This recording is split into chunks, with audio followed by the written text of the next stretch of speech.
ఇప్పుడు ట్రెండ్ అవుతున్న ఇలాంటి ఇమేజెస్‌ని సింపుల్‌గా ఎలా క్రియేట్ చేయాలో చూద్దాం. ముందుగా మీ క్రోమ్ బ్రౌజర్‌ని ఓపెన్ చేసుకోండి. ఇక్కడ సెర్చ్ మీద ట్యాప్ చేసి గూగుల్ జెమినీ అని సెర్చ్ చేసుకోండి. ఇక్కడ సింపుల్‌గా గూగుల్ జెమినీ అనే వెబ్‌సైట్ మీద ట్యాప్ చేయండి.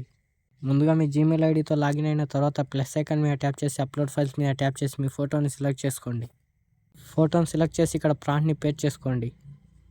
ఒకవేళ మీకు ఈ ప్రాంప్ట్ కావాలంటే నా డిస్క్రిప్షన్ బాక్స్‌లో ఉంటుంది. అక్కడ నుంచి కాపీ చేసుకొని ఇక్కడ సింపుల్‌గా పేస్ట్ చేసేయండి. పేస్ట్ చేసి యారో మీద ట్యాప్ చేయండి. మీ ఇమేజ్‌ని 1 సెకండ్‌లో ఎడిట్ చేసి ఇచ్చేస్తుంది. ఇక్కడ సింపుల్‌గా ఇమేజ్ మీద ట్యాప్ చేసి ఇక్కడ డౌన్లోడ్ అనే ఆప్షన్ ఉంటుంది. ఇక్కడ నుంచి డౌన్లోడ్ చేసుకోండి. ఇంకా ఇలాంటి వీడియోస్ కోసం నా ఛానల్‌ని సబ్స్క్రైబ్ చేసుకోండి.